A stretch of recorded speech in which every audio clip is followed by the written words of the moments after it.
السلام عليكم ورحمة الله وبركاته. الحمد لله رب العالمين والصلاة والسلام على سيدنا محمد وعلى آله وصحبه أجمعين. أما بعد، رضيت بالله ربا وبالإسلام دينا وبمحمد صلى الله عليه وسلم نبيا ورسولا وببيعتنا بيعة نعوذ بالله من غضب الله وغضب رسوله. கண்ணியத்துக்குரிய உலமாக்களே மற்றும் பெரியவர்களே, தாய்மார்களே, சகோதர சகோதரிகளே, அல்லாஹ் சுப்ஹானஹு வ தஆலா ஹஜ்ஜுடைய மாதங்கள் பற்றி குர்ஆனிலே சொல்கிறான். அல் ஹஜ்ஜு அஷ்ஹுருன் மஅலூமாத். ஹஜ் என்பது அறியப்பட்ட சில மாதங்கள். சில மாதங்கள் என்றால் எத்தனை? 3 மாதங்கள். 3 மாதங்கள் என்றால் அது எவை? ஷவ்வால், துல்கஅதா, துல்ஹிஜ்ஜா ஆகிய 3 மாதங்கள் என்று இந்த ஆயத்திற்கு தஃசீருடைய உலமாக்கள் விளக்கவுரை சொல்கிறார்கள். ரமலானுடைய மாதம் முடிந்து பெருநாளுடைய ஷவ்வால் தலைப்பிறை தென்பட்டதிலிருந்து ஹஜ்ஜுடைய மாதம் ஆரம்பித்து விடுகிறது. நீங்கள் கேள்விப்பட்டிருப்பீர்கள், நம்முடைய முன்னோர்கள் குறிப்பாக இலங்கை போன்ற நாடுகளிலிருந்து ஹஜ்ஜுக்கு செல்லுகின்றவர்கள் காலியில் இருக்கின்ற ஒரு துறைமுகம், ஹஜ்ஜு பத்தை என்று அந்த ஊருக்கு சொல்லுவார்கள். நான் உங்களை அழைத்து சென்றும் இருக்கிறேன். அந்த இடத்திலிருந்து கப்பலில் பயணித்து ஹஜ்ஜுடைய கடமையை முடித்துவிட்டு வருகிற பொழுது கிட்டத்தட்ட 6 மாத காலங்கள் அவர்களுக்கு தேவைப்பட்டதாம். நோன்பு முடிந்த கையோடு வெளிக்கிட்டு சென்று விடுவார்கள். அவ்வளவு திருப்தியாக, அமைதியாக, நெடுங்காலம், நீண்ட காலம் அந்த அமலுக்காக ஒதுக்கினார்கள். 6 மாத காலங்கள் அவர்கள் தன் குடும்பத்தை துறந்து, பிள்ளை குட்டிகளை துறந்து, எல்லாவற்றையும் துறந்து செல்லுகிற பொழுது அவர்கள் உண்மையிலேயே அன்று பிறந்த பாலகனை போன்று மீண்டு வந்தார்கள். இன்றிருக்கின்ற கையடக்க தொலைபேசி இருக்கவில்லை, நவீன வசதிகள் இருக்கவில்லை. இன்று நீங்கள் சென்றால், நான் குறையாக சொல்லவில்லை, ஒரு சௌகரியத்துக்காக ஏற்படுத்தி இருக்கிறார்கள். மினா கூடாரங்களிலும் கூலர் செட் பண்ணப்பட்டிருக்கிறது. உங்களுக்கு தேவையான மெத்தைகளை பொறுத்து கூடாரங்களுடைய விலைகள் தீர்மானிக்கப்பட்டிருக்கின்றன. சஃபா மர்வாவுக்கு இடையில் உங்களுக்கு வெயிலே படாது, உங்களுக்கு தாகம் இருக்காது. அங்கே தண்ணீர் குடிப்பதற்கு தாராளமாக வைக்கப்பட்டிருக்கிறது. உங்களுடைய பாதங்கள் கற்கள் முட்கள் எதுவும் குத்தாமல் அங்கே அழகாக மாபிள் மூலமாக அவை சரிபடுத்தப்பட்டிருக்கிறது. இப்ராஹிம் அலைஹிஸ்ஸலாத்துடைய பாதங்கள் துவண்ட புழுதியை நீங்கள் பார்க்க முடியாது. அவர்களின் பாதங்களில் குத்திய கற்களை நீங்கள் அனுபவிக்க முடியாது. அவர்கள் கண்டவைகளையும் நீங்கள் அங்கே காண முடியாது. எல்லாம் நவீனமயப்படுத்தப்பட்ட பயணங்களும் கடமைகளுமாக மாறிவிட்டது. ஆனால் ஹஜ் நிறைவேறும். வேறு என்ன வழி இருக்கிறது? அந்த கடமை நிறைவேறும். சரி, இதற்காக ரமலான் முடிந்ததோடு நம்முடையவர்கள் சென்று விடுவார்கள்.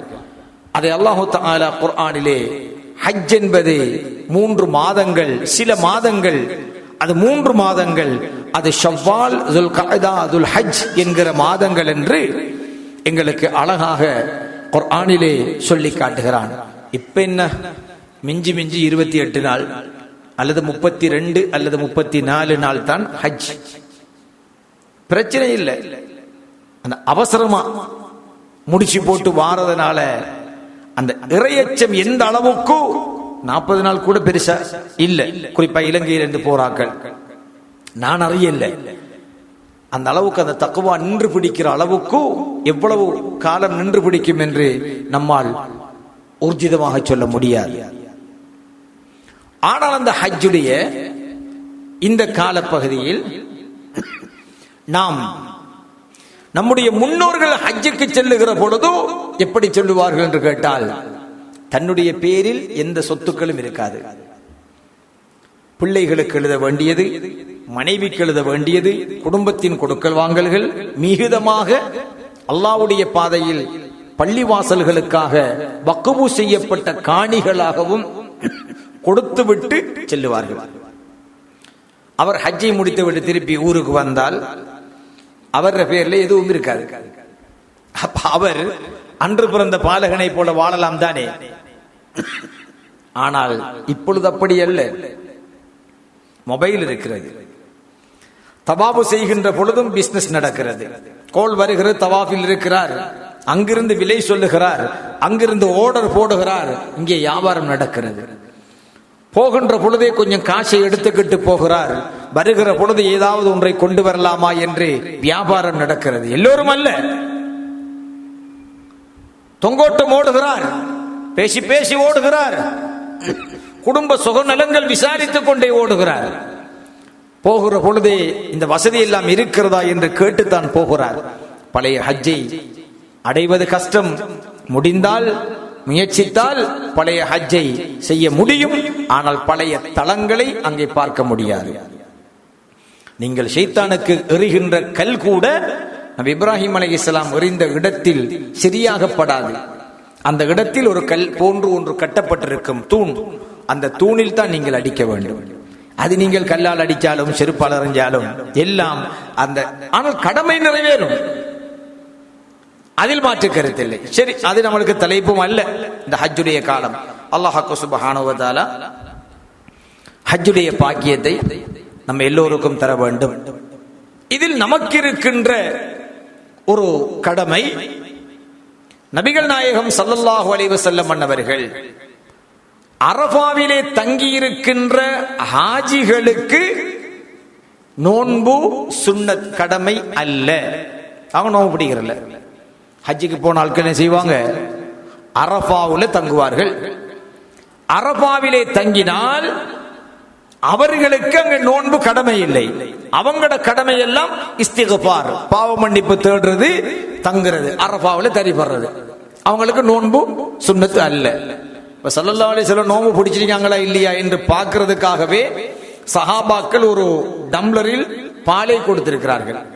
நாயகமே நீங்க நோம்பாண்டு கேட்காம ஒன்று கொடுத்திருக்காங்க. ஸல்லல்லாஹு அலைஹி வஸல்லம் அதை அறிந்து இருக்கிறார்கள். அப்ப நோன்பு இல்லை. அரஃபாவில் தங்காதவர்கள் என்ன செய்யணும்? அரஃபாவுடைய நோன்பை நோக்க வேண்டும். பிறை 9ஆம் நாள் நாங்கள் நோன்பு நோக்க வேண்டும், அரஃபாவுடைய நோன்பு.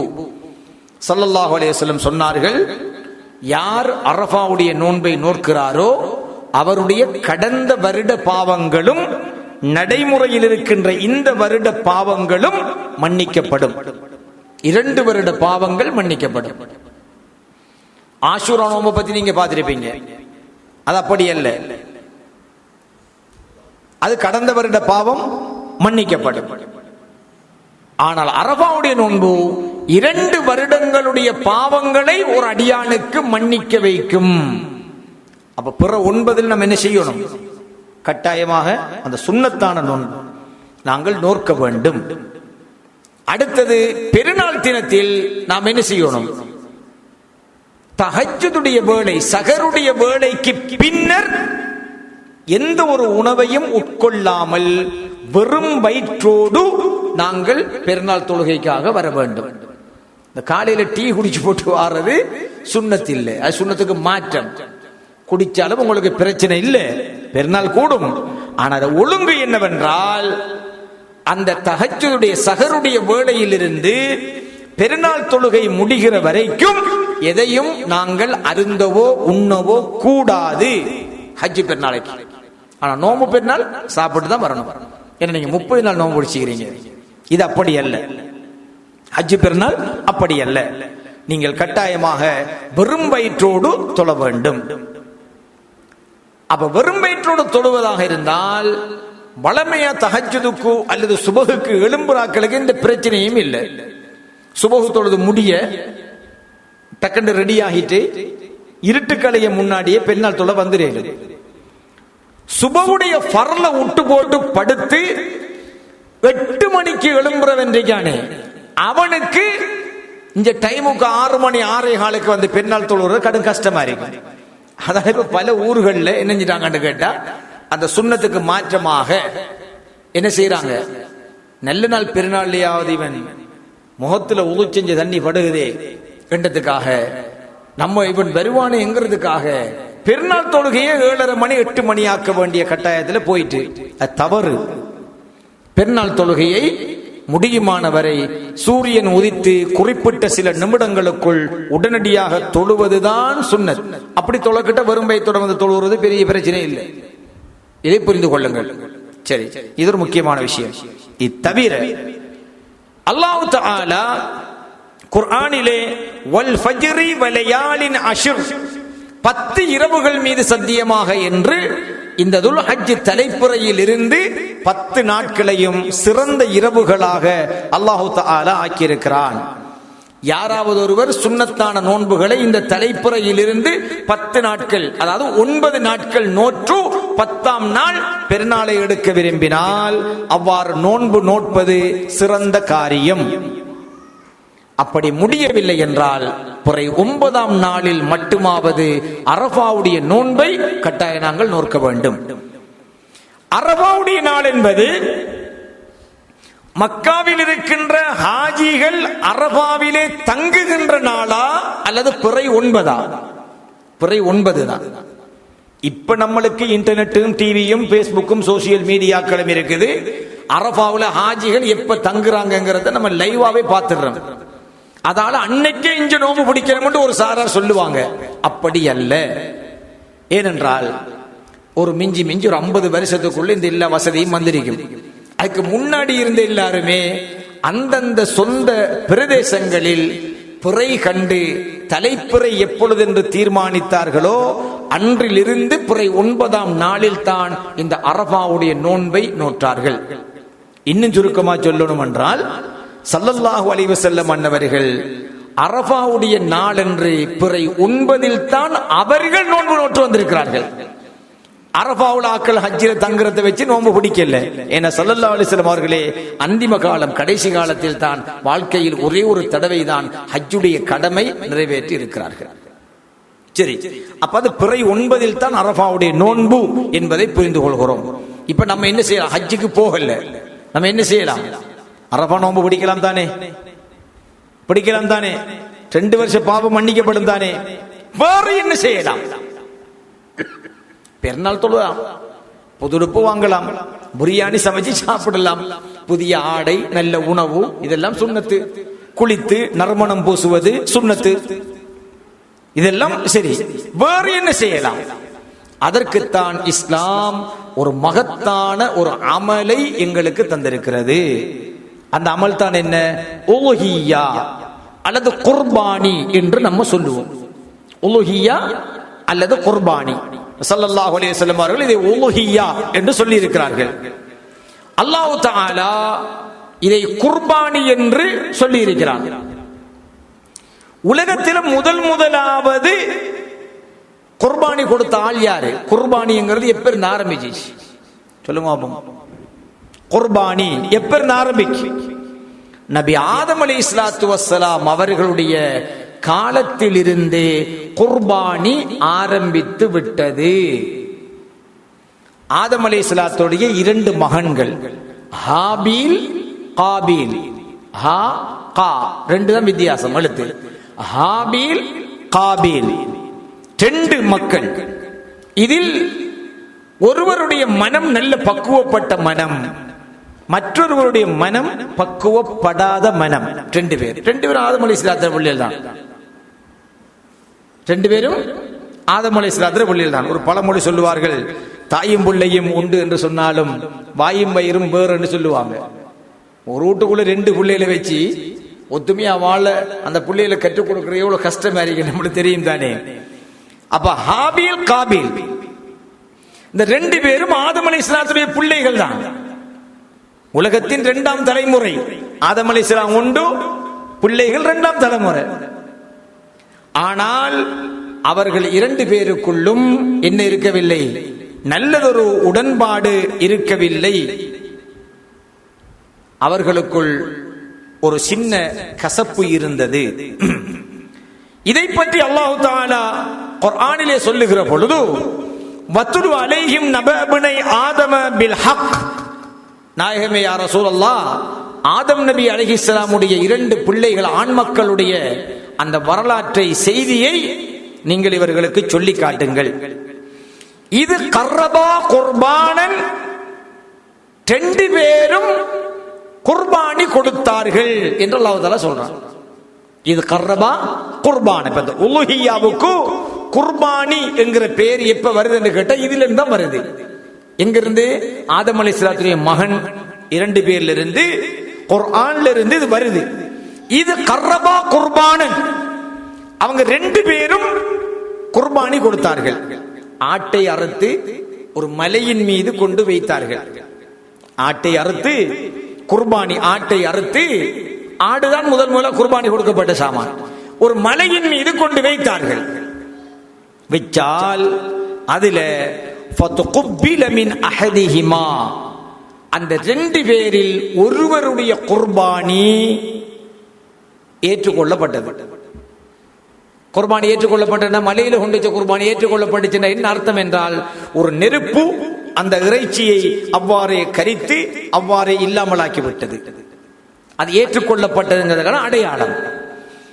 வலம் யுதகப்பல் மினல் ஆகரி, மற்ற மகன் ஹாபீலுடைய மற்ற மகனுடைய குர்பானி ஏற்றுக்கொள்ளப்படவில்லை. ஒரு மகண்ட குர்பானி ஏற்றுக்கொள்ளப்பட்டு, அடுத்த மகண்ட குர்பானி ஏற்றுக்கொள்ளப்படல. பொறாமை ஏற்பட்டுச்சு. எந்த குர்பானி ஏற்றுக்கொள்ளப்படல, உங்களோட குர்பானி ஏற்றுக்கொள்ளப்படுறதா, உன்னை கொல்லுவேன் என்று சொன்னார். அந்த பொறாமை ஏற்பட்ட பொழுது என்ன சொன்னார்? ஆதம் அலைஹிஸ்ஸலாத்துடைய மகன், ஒரு மகன் அடுத்த மகனுக்கு சொன்னார், லஅக்துலன்னக, உன்னை நான் கொலை செய்வேன் என்ற வார்த்தையை சொன்னார். சொல்லிட்டாரா? மத்த மகன் சொன்னார், இன்னமா கால இன்னமா யதகப்பலுல்லாஹு மினல் முத்தகீன், உள்ளச்சம் தக்வா உடையவர்களுடைய குர்பானியை தான் அல்லாஹு தஆலா ஏற்றுக்கொள்ளுவான். உன் மனம் சரியில்லை, அதால உன் குர்பானி ஏற்றுக்கொள்ளப்படல. அவ்வளவுதான், அவ்வளவுதான், உன் குர்பானி ஏற்றுக்கொள்ளப்படல. திருப்ப அந்த மகன் சொன்னார், லயம் பசத்த இலைய எதக்கலி தக்துலனி, என் சகோதரனே, இந்த தவறான எண்ணத்தை கொண்டு என்னை கொல்லுவதற்காக நீ உன் கையை நீட்டுவாய் என்றிருந்தால், மா அனபி பாசித்தின் எதைய இலைக்க, நான் உன்னை கொல்லுவதற்காக என்னுடைய கையை உன் பக்கம் நீட்ட மாட்டேன். அதாவது நீ என்ன கொண்டாலும் நான் உன்னை கொல்ல மாட்டேன். ஏன்னா நான் அல்லாஹ் கிட்ட தப்போணும். இன்னி அகாஃபுல்லாஹ ரப்பல் ஆலமீன், என்னை படைத்த ரப்புல் ஆலமீன் ஆகிய அல்லாஹ்வுக்கு நான் பயப்படுகிறேன். நீ என்னை கொன்றாலும் நான் உன்னை கொல்லுவதற்காக என் கையை கூட நீட்ட மாட்டேன். இந்த நல்ல மகன் சொல்கிறார். சொல்லிவிட்டு சொன்னார், இவ்வாறு அந்த சம்பவம் நீண்டு செல்லுகிறது. கடைசியாக இந்த மகன் கொலை செய்து விடுகிறார். இவ்வாறு கொலை செய்தவுடன் அதற்கு பின்னால் அந்த கொலைக்கு பரிகாரமாக தன்னுடைய சகோதரனுடைய ஜனாசாவை எப்படி அடக்கம் செய்வதென்று அவருக்கு தெரியவில்லை. உலகத்தில் முதலாக இடம்பெற்ற மரணம் இந்த மரணம் தான். உலகத்தில் முதலாவது ஏற்பட்ட குர்பானியும் இந்த குர்பானி தான். இயற்கை மரணம் உலகத்தில் முதலாவது ஏற்படவில்லை. முதலாவது மரணமே கொலையில் தான் ஆரம்பித்தது. அல்லாஹு தஆலா 2 காகத்தை அனுப்பினான். அவை சண்டை பிடித்தன. ஒன்றையொன்று கொத்தி இறந்து விட்டது ஒரு காகம். ஒரு காகம் மண்ணை தோண்டி இறந்த காகத்தை மண்ணில் போட்டு புதைத்தது. அப்பொழுது இவர் கண்ணீர் வடித்தார். ஒரு காகத்தை அனுப்பி, இறைவன் எனக்கு என் சகோதரனை அடக்குவது எப்படி என்று பாடம் கற்பிக்கின்ற அளவுக்கு மிக மோசமாக நான் நடந்து விட்டேனே என்று அவர் வேதனைப்பட்டார் என்கின்ற இந்த வரலாறு தொடர்கிறது. அப்ப உலகத்தில் முதலாவது குர்பானி ஆதம் அலைஹிஸ்ஸலாத்துடைய பிள்ளைகள் கொடுத்த குர்பானி. அதில் மற்ற சகோதரருக்கு பொறாமை ஏற்பட்டு குர்பானி கொடுக்கப்பட்டவரை இவர் கொன்று விட்டார் என்கிற வரலாறை நீங்கள் வைத்துக் கொள்ளுங்கள். இதில் நிறைய வேறு விஷயங்கள் பேச வேண்டும். இந்த தலைப்புக்கு அது பொருத்தமற்ற என்பதனால் தவித்து நான் கடந்து செல்கிறேன். இரண்டாவது குர்பானி. உலகத்தில் அந்த இரண்டாவது குர்பானி என்ன? மூசா அலைஹிஸ்ஸலாத்துடைய காலத்தில் கொடுக்கப்பட்ட குர்பானி. மூசா அலைஹிஸ்ஸலாத்து வஸ்ஸலாம் அவர்கள் அவங்களோட காலத்தில் ஒரு ஆளை கொலை செஞ்சு போட்டாங்க. ஆள் மௌத்தா போயிட்ட கொலை, அதுக்கும் கொலை, மௌத்து பால். அப்ப யாரு கொலை செஞ்சு கல்லனை கண்டுபிடிக்கணும். அப்ப அந்த மக்கள் என்ன செஞ்சாங்கன்னு தெரியுமா?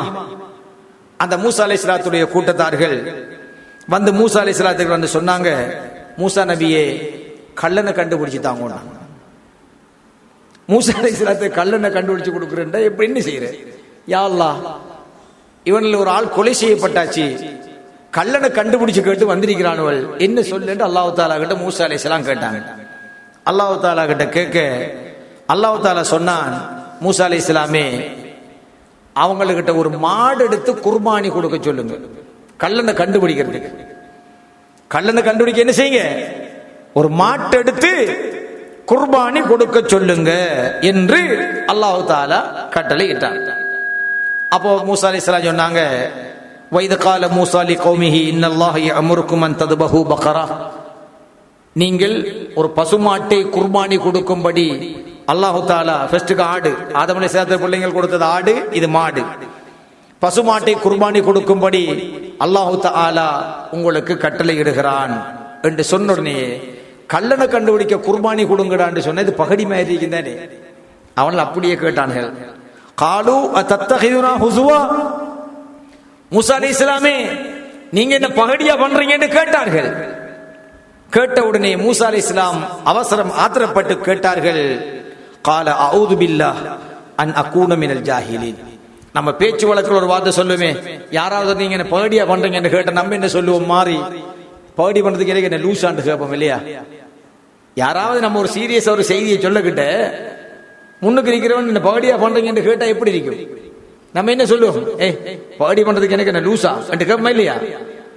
மூசா அலைஹிஸ்ஸலாம் சொன்ன பொழுது அந்த கூட்டத்தார் அதைத்தான் சொன்னார்கள்.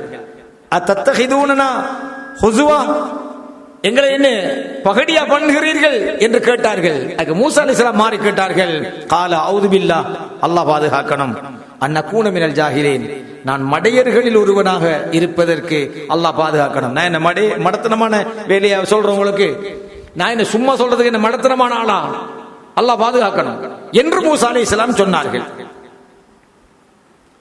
மூசா அலைஹிஸ்ஸலாம் சொன்னார்கள். அப்ப அவனை பார்த்தானுவல், மூசா நபி ஸ்ட்ராங்கா உறுதியா சொல்றா போல இருக்கே, சரி வேற வழி இல்ல, நம்ம வேற குர்பான் கொடுக்கறங்கிற முடிவை ஒத்துக்கொள்வோம் என்று ஒரு முடிவா குர்பானி கொடுக்கறங்கிற நிலைப்பாட்டுக்கு மனம் இல்லாம வந்தான. மனம் இல்ல வந்தாச்சு. வந்து காலுதுலனா ரப்பக யுபய்யின் லனா மாஹிய. அது சரி, இந்த மாடு கொடுக்க சொல்லி சொன்னீங்களே பசுமாடு, என்ன மாடு? எந்த மாடு? பசுமாடு நிறைய மாடு இருக்கு, என்ன மாடு கொடுக்கணும் என்று நீங்க அல்லாஹ் கிட்ட கேட்டு சொல்லுங்க. அது பிறகு அல்லாஹ் தஆலா சொன்னான், அது மூசா அலைஹிஸ்ஸலாம் சொன்னார்கள், இன்னஹு யகூலு இன்னஹா பக்ரத்துன் லா ஃபாரிலுன் வலா பிக்ருன் அவானுன் பைன ذلك ஃபஃஅலு மா துமரூன். அல்லாஹ் சொல்றா போல செஞ்சிட்டு போ. சரி, நீ கேட்டதுக்காக அந்த மாடு கிழட்டு மாடாகவும் இருக்கக்கூடாது, இளம் கன்றாகவும் இருக்கக்கூடாது, ரெண்டுக்கு இடையில உள்ள மாடாக அந்த மாடு இருக்க வேண்டும்.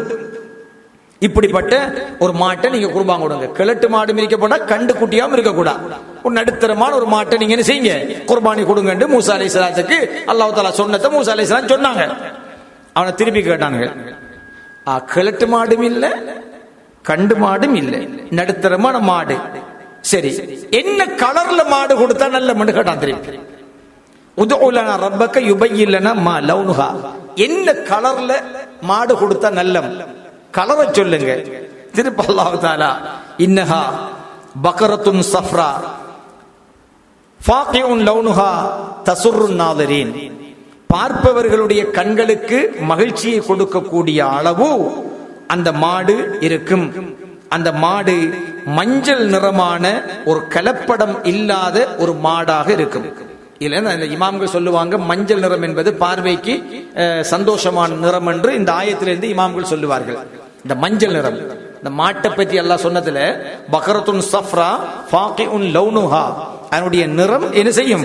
தசுர்ருன் நாலிரீன், பார்ப்பவர்களுக்கு மகிழ்ச்சியை உண்டாக்கும். மஞ்சள் நிறம் இந்த ஆயத்திலிருந்து அப்படி எடுப்பார்கள். சரி, மஞ்சள் கலர் மாடு அரிக்கோணும் என்று மூசா அலைஹிஸ்ஸலாம் அவர்களுக்கு சொன்னார்கள், அந்த கூட்டத்தார்களுக்கு. அதுக்கு பிறகு அந்தாக்கள் திருப்பி சொன்னான், காலு உது லனா ரப்பக யுபய்யின் லனா மா ஹிய, அது எந்த மாடுன்னு திருப்பி அல்லாஹ் கிட்ட கேட்டு எங்களுக்கு தெளிவுபடுத்துங்கோ. இன்னல் பக்கர தஷாபஹ அலைனா, அந்த கலர்ல நிறைய மாடு இருக்கு.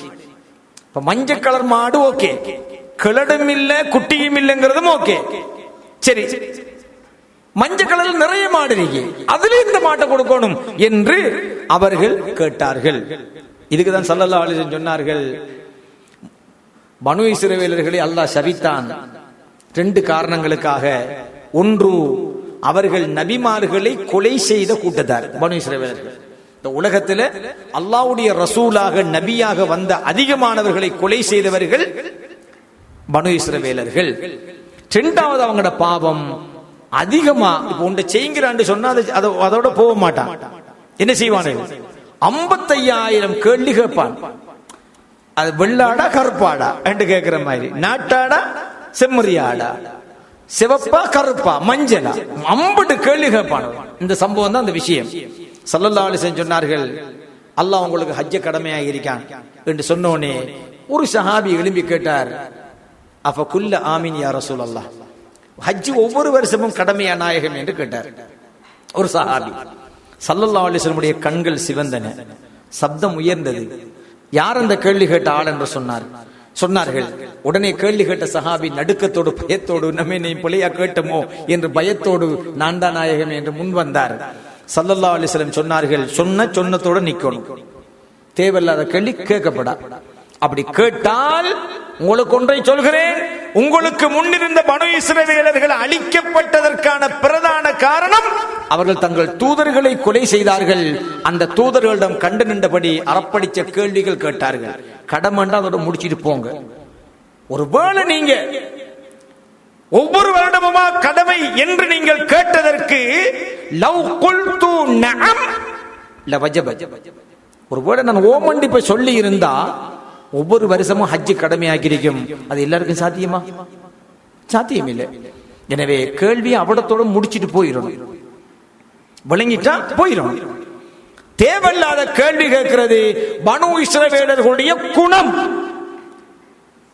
சொல்லப்பட நம்மடாக்கள் நிறைய பனு இஸ்ரவேலர்கள் இருக்காங்க, அறப்படிச்ச கேள்வி கேட்கிறாங்க.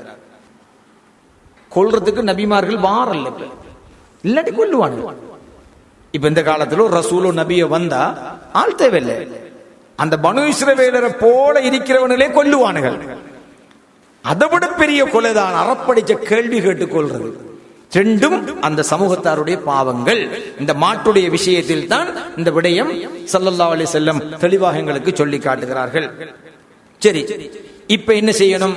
கடைசியா ஒரு மாதிரியா மூசா அலைஹிஸ்ஸலாத்து வஸலாம் சொல்லி, அந்த மாடு எப்படிப்பட்ட மாடு என்றால், வயல் உழவுவதற்கு பாவிச்சிருக்க கூடாது, தண்ணீர் இறைக்கிறதுக்கு பயன்படுத்தி இருக்க கூடாது. அதே மாதிரி அந்த மாட்டுல எந்த குறைகளும், கால் நொண்டி, காது கேட்கறல, கண்ல டேமேஜ், இப்படியான மாடா குறைபாடுள்ள மாடாக இருக்கக்கூடாது. சகலதும் ஆரோக்கிய உறுப்புகளை கொண்ட மாடாக இருக்க வேண்டும். அப்படி ஒரு மாட்டை குர்பானி கொடு என்று சொல்லி கடைசியா, இது நீண்ட வரலாறு, கடைசியா ஒரு மாதிரியா இப்பதான் சரியா சொன்னீங்க இருங்க என்று, அதுலயும் கலர் எல்லாம் ஒரே மாதிரி கிடைச்சு ஒரு மாட்டை கொண்டு வந்து ஒரு மாதிரியா குர்பானி கொடுத்தாங்க. மூசா அலைஹிஸ்ஸலாத்து அல்லாஹ் தஆலா சொன்னா என்ன தெரியுமா? அந்த மாட்டை அறுத்து அந்த மாட்டினுடைய ஒரு பகுதியை எடுத்து மௌத்தாகி கொலை செய்யப்பட்ட அந்த ஆளின் மீது அடியுங்கள். என்னடா, இப்ப ஒரு ஆளை கொலை செஞ்சாச்சு, கொலை செஞ்ச கள்ளனை கண்டுபிடிக்கணும். கள்ளன் என்ன செய்யணும்? கண்டுபிடிக்கணும். இப்ப மௌத்தான ஒருவரை மூசா அலைஹிஸ்ஸலாம் ஹயாத்தாக்கி காட்டினார்கள். குர்ஆன்ல சொல்லக்கூடிய அல்லாஹ் தஆலா மாட்டினுடைய ஒரு பகுதியை எடுத்து அந்த மரணித்த கொல்லப்பட்டவர் மீது அடிங்க என்று அல்லாஹ் தஆலா சொல்லிருக்கான். இதை தஃசீருடைய அறிஞர்கள் சொல்லும் பொழுது அதிகமானவர்கள் சொல்கிறார்கள், மாட்டுடைய வாலை எடுத்து, அந்த குர்பானி கொடுத்த மாற்ற வால் எடுத்து என்ன செய்யணும், அந்த மௌத்தாயினவர் உடம்புல அடிக்கணும். அடிச்சா அவர் உசுறு வந்து அவர் கொலை செஞ்சவனை சொல்லுவாரு.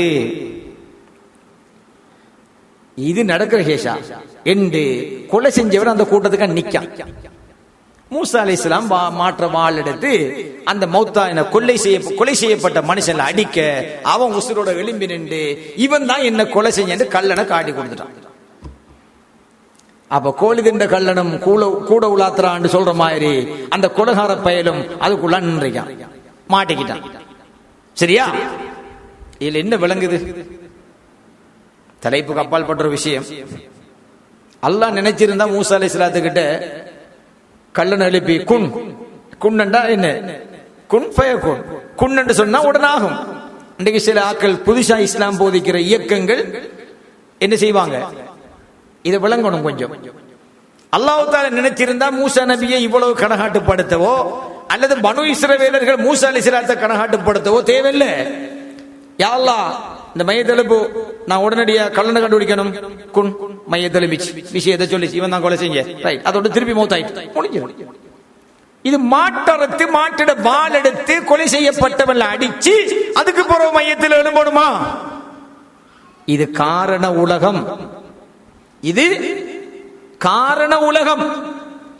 அல்லாஹ் நாடினால் குன் என்பதன் மூலம் செய்ய முடியும், ஆனால் அப்படி செய்யலையே, நாம என்ன செய்யறது? அதனாலதான் ஒருத்தருக்கு நோயாளி என்று வந்தா நோயாளிக்கு குணமாகும் போ என்று சொல்லலாம், அப்படி சொல்றல. தண்ணியை நீங்க கொண்டாங்க, ஓதி ஓதி அரை குடிங்க, நோய் குணமாகும். காரண உலகம். ஒரு அல்லாஹ்வுடைய ரசூல், அல்லாஹ் நேரடியா கதைச்ச ரசூல், கல்லமல்லாஹு மூசா தக்லீமா. அல்லாஹ் தஆலா நேரடியா கதைக்கிற மூசா நபியே மாட்டு வாள் எடுத்து அடிச்சுதான் மௌத்தானவரை எழுப்பிருக்கி. அப்ப ஏதாவது ஒரு பொருளை கொண்டு அப்ப காரணம் உலகம். எனவே ஒருத்தர் ஒரு நோயாளி வந்தால், ஒரு அவுலியாவா இருந்தாலும் என்ன செய்வார், கொண்டு அவர் நினைச்சா அவர் செய்யலாம், அது ஒரு விஷயம். அவர் தண்ணியை கொண்டு வா அல்லது ஒரு பொருளை கொண்டு ஈச்சப்பழத்தை கொண்டு வாண்டு ஓதி கொடுத்து அந்நோய் குணமாகிறது நம்ம விவாதிக்க வேண்டிய பிரச்சனை அல்ல. அல்லாஹ் நேரடியாக கேச்ச மூசா நபியே மாடறுத்து வாள் எடுத்து அடிச்சுதான் கொலை செய்யப்பட்ட ஆளை எழுப்பி அவர் கல்லனை காட்டி கொடுத்தீங்க. இது குறிவாக்கல்ல, சாத்திரம் பார்க்கல. அந்த கூட்டத்தாருக்கு தண்ணி கஷ்டம் வந்தது. அல்லாஹ் தஆலா நினைச்சிருந்தால் அங்க மலையை பார்த்து புண்ணு இருந்தா தண்ணி மலை படிச்சு பீரிட்டு வந்திருக்கும். ஆனா அல்லாஹ் என்ன சொன்னா மூசா அலைஹிஸ்ஸலாத்துக்கு, உங்கள் கைத்தடியால் பதரி பியசா, உங்களுடைய கைத்தடியினால நீங்க அந்த மலை கற்பாறையின் மீது அடிங்க என்று சொன்னான். மூசா அலைஹிஸ்ஸலாம் அடித்தார்கள். அல்லாஹ் சொல்லையும் கைத்தடியால் அடிச்சதுக்கு பிறகு அந்த பாறை பிளந்து 12 நீரூற்றுக்கள் வெளியாகியதாக குர்ஆன் அல்லாஹ் தஆலா சொல்கிறான். அதனால அல்லாஹ்வுக்கு நேரடியா ஏலாதா மூசா நபியில கம்புல அடிச்சு தானே அது வரணும் என்று நம்ம கேட்டா இது மடை என்ற கேள்வி இல்லையா? என்ன அல்லாஹ்க்கு அந்த கொலை செய்யப்பட்டவரை நேரடியா காட்டி கொடுக்க இயலாதா? வஹி இறங்கினா பெரிய சரிதானே. மூசாவே இடது பக்கம் நிக்கிற 4 நம்பர்ல நிக்கிற ஆளை பிடி, அவர் தான் கள்ளன் என்று சொல்லி விஷயத்தை முடிச்சிருக்கலாம். அப்படி அல்லாஹ் சொல்லையும் இல்லை, மையத்தால நேரடி அனுப்பவும் இல்லை. அந்த மாட்டு வாழை கொண்டு, அது தஃசீர்ல சொல்லப்படுது, மாட்டினுடைய ஒரு பகுதியை கொண்டு அடிங்க என்றால் அது வால்தான் என்று சொல்லப்படுது. அப்போ அடிச்சு எலும்பியாச்சு.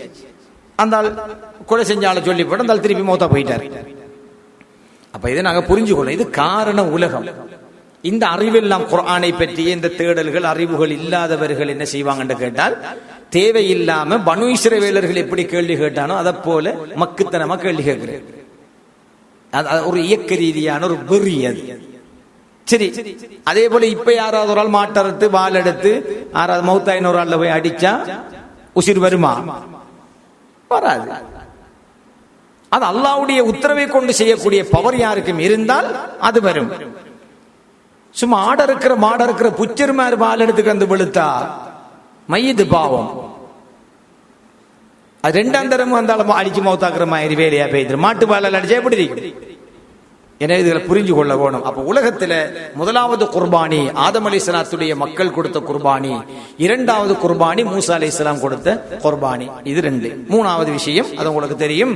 நபி இப்ராஹிம் அலைஹிஸ்ஸலாத்து வஸ்ஸலாம் அவர்கள் குர்பானி ஒரு கனவு காண்கிறார்கள். தன்னுடைய மகனை பலியிடுவதாக கனவு காண்கிறார்கள்.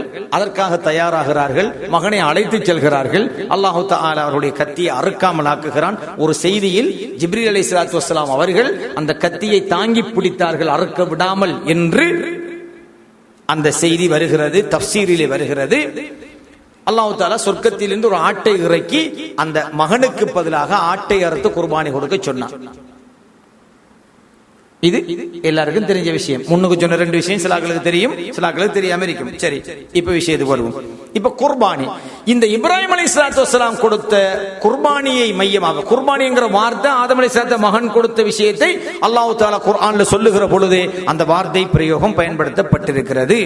இப்ராஹிம் அலைஹிஸ்ஸலாத்துடைய மகன் குர்பானி கொடுக்கப்படுவதற்கு பதிலாக ஆடு குர்பானி கொடுக்கப்பட்டது. ஆடு குர்பானி கொடுக்கப்பட்டது. இதை அடிப்படையாக வைத்து அல்லாஹு தஆலா குர்ஆனிலே சொல்கிறான், ஃபஸல்லி லிரப்பிக வன்ஹர், நீங்கள் பெருநாளுடைய தொழுகையை தொழுது விடுங்கள். வன்ஹர், ஏதாவது ஒரு உயிர் பிராணியை அறுத்து பலியிடுங்கள் என்று அல்லாஹு தஆலா இன்னா அதைனாக்கல் கௌசர் என்கிற அத்தியாயத்திலே எங்களுக்கு சொல்லி காட்டுகிறான். அந்த அடிப்படையில் குர்பானி என்கிறது ஹஜ்ஜுக்கு போகாம ஊர்ல இருக்கக்கூடிய நாம கொடுக்க முடியுமான ஒரு கடமை. அப்ப நம்ம என்ன செய்யலாம்? குர்பானி கொடுக்கலாம். ஸல்லல்லாஹு அலைஹி வஸல்லம் அன்னவர்கள் சொன்னதாக ஆயிஷா ரலியல்லாஹு தஆலா அன்ஹா அவர்கள் அறிவிக்கின்றார்கள் ஒரு செய்தி ஹதீது. ஆதமுடைய மக்கள், அதாவது மனிதர்கள் பெருநாளுடைய தினத்திலே செய்கின்ற அமல்களில் அல்லாஹ்வுக்கு மிக விருப்பமான அமல், பெருநாள் தினத்தில் நம்ம செய்கின்ற அமல்கள்ல அல்லாஹ்வுக்கு மிக விருப்பமான அமல் இரத்தத்தை ஓட்டி ஒரு பிராணியை குர்பானி கொடுப்பது. நாளை மறுமையில் அந்த குர்பானியுடைய மிருகம் ஆடு அல்லது மாடு அல்லது ஒட்டகை தன்னுடைய கொம்புகளோடு, தன் கால் குளம்புகளோடு, ரோமங்களோடு நாளை மறுமையில் உங்களுக்கு சாட்சி பகர வரும் என்றார்கள் ஸல்லல்லாஹு அலைஹி வஸல்லம். அதனால குர்பானியோட சுன்னத் இருக்குது, முடி கூடுதல் அடர்த்தியாக இருக்கக்கூடிய ஆடு மாடு ஒட்டகைகளை பார்த்து குர்பானி கொடுக்க வேண்டும். இந்த ஹதீஸுக்காகத்தான். அப்ப அதுக்காக வேண்டி குழம்போட வரும் என்று சொல்லியிருக்கீங்க மௌலவி, 4 கால் இல்லாம ஒரு 5-6 கால் உள்ள ஆடு மாடு பாக்கிறாதான்னு கேட்டப்படா. இது அந்த பனு இஸ்ரவேல் காரண மாதிரி ஆட்கள் கேட்பா. ஒரு மாட்டுக்கு கொம்பு 2 தான், கால் 4 தான். ஒரு ஆட்டுக்கு கொம்பு 2 தான், கால் 4 தான். அதோட நின்று கொள்ளணும். ரோமம் கூட இருக்கும், குறையரிக்கும். அப்ப அதனால நம்ம ரோமம் அதிகமான ஆட்டையோ மாட்டையோ ஒட்டகத்தையோ தேடலாமே தவிர கொம்பு கூடின மாடு, கொம்பு கூடின ஆடு, கால் கூடி அரிக்கிற ஆடு, கால் கூடி அரிக்கிற மாடு, கால் கூடி அரிக்கிற ஒட்டகம் தேடலாமா? அது முட்டாள்தனமான கேள்வி. இந்த ஹதீஸில் இருந்து அந்த செய்தியை சொல்ல முடியும். இது ஆயிஷா நாயகி ரலியல்லாஹு அன்ஹா அவர்கள் அறிவிக்கின்றார்கள். இது முக்கியமான ஒரு விஷயம். நாளை மறுமையில் நம்முடைய குர்பானியுடைய பிராணி ரோமங்களோடும் கால் குளம்புகளோடும் அதே போன்று அதனுடைய நகங்களோ அந்த கொம்புகளோடும் என்ன செய்யும்? கொம்புகளோடும் நாளை மறுமையில் நமக்கு சாட்சி சொல்ல வரும். இது முக்கியமான விஷயம். இரண்டாவதாக, குர்பானியை எப்ப கொடுக்க வேண்டும்? தொழுத பிறகு கொடுத்தால் தான் அது குர்பானி. தொழ முந்தி கொடுத்தால் அது வெறும் சதக்காவாக சேரும். ஸல்லல்லாஹு அலைஹி வஸல்லம் சொன்னதாக பரா இப்னு ஆசிப் ரலியல்லாஹு அன்ஹு அவர்கள் அறிவிக்கின்றார்கள், மன் ذبح بعد الصلاه, தொழுகைக்கு பிறகு யாராவது அறுத்தால் அவருடைய கடமை நிறைவேறும், பரிபூர்ணம் அடையும் என்று சொன்னார்கள். அப்ப தொழுகைக்கு முன்னாடி அறுத்தா ஹராமான்னு கேட்டா குர்பானியாக போகாது, அது ஒரு சதக்காவாக போய் சேரும். அவ்வளவுதான், வேற ஒன்றும் இல்லை. இது அடுத்த விஷயம். அடுத்ததாக ஸல்லல்லாஹு அலைஹி வஸல்லம் அவர்கள் மதீனாவில் 10 ஆண்டுகள் வாழ்ந்திருக்கிறார்கள். இந்த 10 ஆண்டுகளும் ஸல்லல்லாஹு அலைஹி வஸல்லம் குர்பானி கொடுத்திருக்கிறார்கள். மதீனாவுல 10 ஆண்டுகளும் கொடுத்திருக்காங்க. மதீனாவுல எத்தனை வருஷம் ஸல்லல்லாஹு அலைஹி வஸல்லம் வாழ்ந்தாங்க? 10 வருஷம். 10 வருஷமும் குர்பானி கொடுத்திருக்கிறாங்க. அதுல இன்னொரு முக்கியமான விஷயம், முதலாவது குர்பானி ஆடு. முதலாவது குர்பானி என்ன? முதலாவது குர்பானி என்ன உலகத்துல? ஆடு.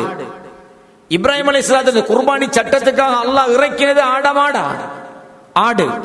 முதல் குர்பானி ஆடு, மூசா நபியில குர்பானி கள்ளம் கண்டுபிடிக்க கொடுத்த குர்பானி, அது மாடு. எந்த பயனேஜ் இருக்கானா? அப்ப முதலாவது கொடுத்த குர்பானி ஆடு. மூசா அலைஹிஸ்ஸலாம் கொடுத்த கள்ளனை கண்டுபிடிக்கிற குர்பானி.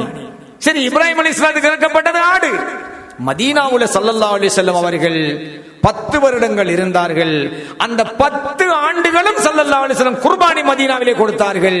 புரிந்து கொள்ளுங்கள், ஆடுதான் கொடுத்தார்கள், மாடு கொடுக்கல, ஒட்டகமும் கொடுக்கல.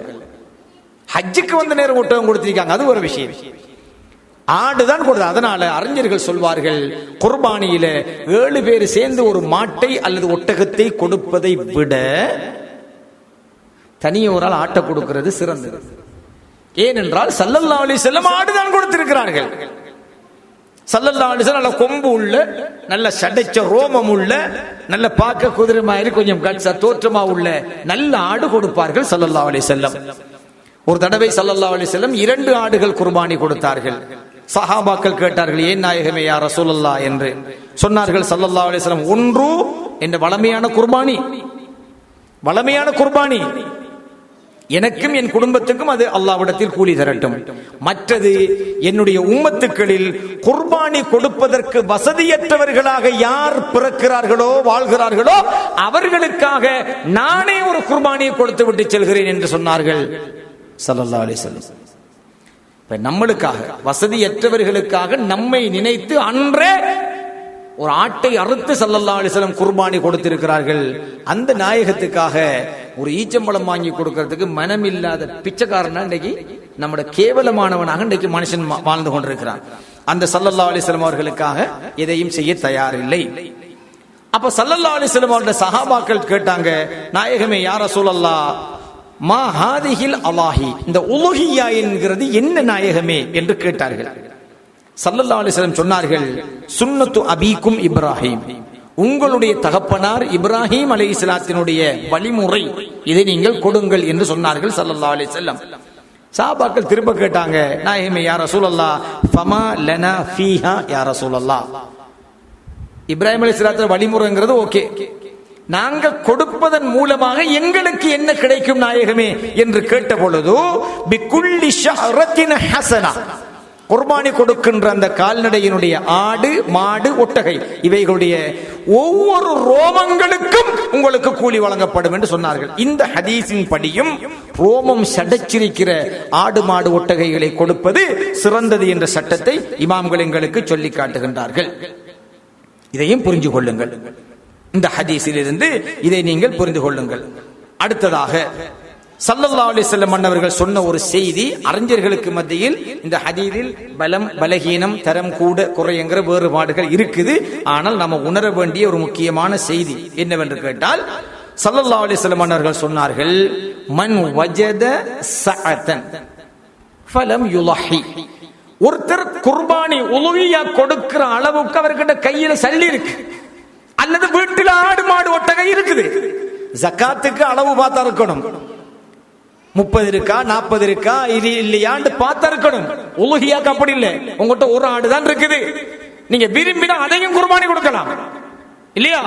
ஸல்லல்லாஹு அலைஹி வஸல்லம் சொன்னார்கள், முன் வஜத சஅதன், யார் வசதியை பெற்றவராக இருந்தும் ஃபலம் யுலஹி, அவர் குர்பானி கொடுக்கவில்லையோ, ஃபலா யக்ருபன் முஸல்லானா, பெருநாள் தொழுகிற எங்க இடத்துக்கு அவர் வந்துட வேணாம். குர்பானி கொடுக்கிற தகுதி இருந்தும் அதை கொடுக்க தயார் இல்லாதவர் எங்களுடைய தொழுகின்ற இந்த இடத்துக்கு வர வேணாம் என்றார்கள் ஸல்லல்லாஹு அலைஹி வஸல்லம். இதை நாங்கள் புரிந்து கொள்ள வேண்டும். இவ்வளவு அழுத்தமாக இந்த குர்பானியை பற்றி ஏன் சொல்கிறேன் என்று கேட்டால், ஹஜ்ஜு கடமைக்காக போக முடியாமல் ஊரில் இருக்கக்கூடிய நாங்கள் செய்யக்கூடியது இந்த அரஃபா நோன்பை பிடிக்கலாம், எல்லாரும் பிடிக்கலாம்.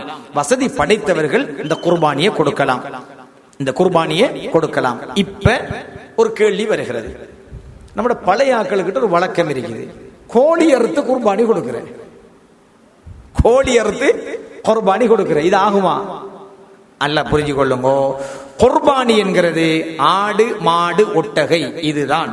அதில் ஆடு தனியாக ஆடு கொடுப்பது சிறந்தது. என்ற முதல் குர்பானி ஆடு, இப்ராஹிம் அலைஹிஸ்ஸலாம் கொடுத்தது ஆடு, ஸல்லல்லாஹு அலைஹி வஸல்லம் கொடுத்தது ஆடு.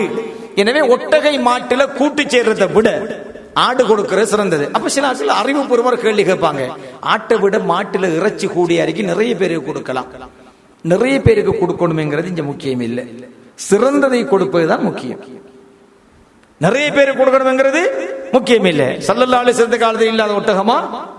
நிறைய பேருக்கு கொடுக்கணும், ஆட்டுக்கு பேர ஒட்டகத்தை அறுத்திருக்கலாமே, ஆனால் அவர் ஆடுதான் அறுத்தார்கள். எனவே ஆடு சிறந்தது, ஃபர்லு நான் சொல்ல வரல.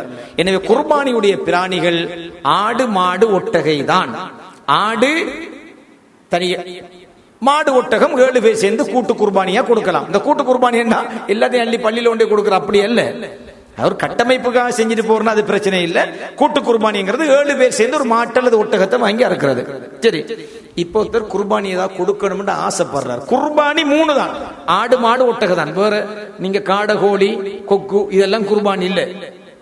இப்போ ஒருத்தர் விரும்பிட்டார், நானும் ஏதாவது ஒரு உயிர் பிராணியை அறுத்து அல்லாட பேர்ல கொடுக்கணும்னு ஆசைப்பட்டு ஒரு கோழிய இல்லாடி புறாவ இல்லாடி கொக்க இல்லாடி குருவிய இல்லாடி காடைய அறுத்து கொடுக்க விரும்பிட்டாருன்னு வச்சுக்கொள்ளுங்க.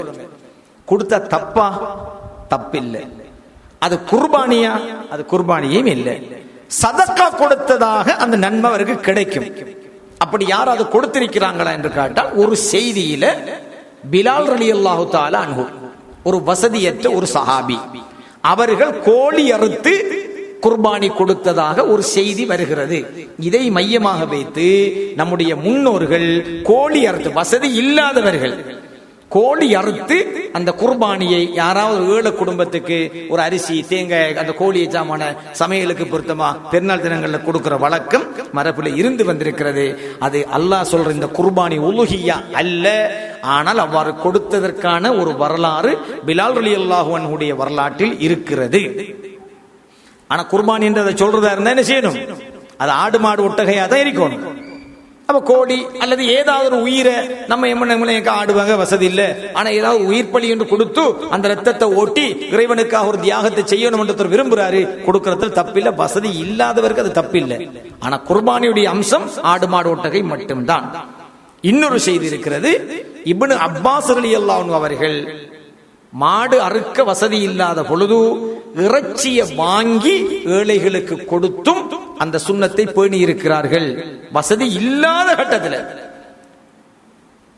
உடுப்படுக்கா 50,000 ஒரு 15,000 ஆட்டுக்குட்டி என்று வாங்கி அறுத்து கொடுக்கிறதுக்கு மனம் இல்லை. இது திருவந்தானே, இப்படி கேஸ் அல்ல. உண்மையிலே வசதி இல்லாத ஆக்களா இருந்தால் இப்படியாக ஏதாவது ஒரு சுண்ணத்துக்காக ஏதாவது ஒரு பொருள் நம்ம சதக்கா செய்யணும்ங்கிறதுக்காக ஒரு இறைச்சியை வாங்கி கொடுக்கிறது அல்ல ஒரு கோழி அறுத்து கொடுக்கிறது தப்பில்லை. அது குர்பானி உலுஹியா அல்ல. ஆனா அப்படி தர்மமா கொடுக்கறதுக்கான அங்கீகாரம் இருக்கு. இதுக்கு யாரும் ஆதாரம் தேட தேவையும் இல்லை. சதக்காவா கொடுக்கறதுக்கு என்னதுக்கு ஆதாரம்? அது எதையும் கொடுக்கலாம் தானே, அரிசியை கொடுக்கலாம், கோழியை கொடுக்கலாம், கொக்கோ கொடுக்கலாம், புறாவை கொடுக்க, எதையும் கொடுக்கலாம், ஹலாலான வஸ்துக்கள் எதையும் கொடுக்கலாம். இந்த விஷயங்களை புரிந்து கொள்ளுங்கள். ஸல்லல்லாஹு அலைஹி வஸல்லம் அவர்கள் தன்னுடைய ஹஜ்ஜிலே 100 ஒட்டகைகளை குர்பானிக்காக கொண்டு சென்றார்கள். 63 ஒட்டகைகளை தன்னுடைய கையால் அறுத்து கொடுத்தார்கள். 37 ஒட்டகைகளை தனது மருமகனார் அலி இப்னு அபீ தாலிப் ரலியல்லாஹு அன்ஹு இடத்துல கொடுத்து அறுக்க சொன்னார்கள்.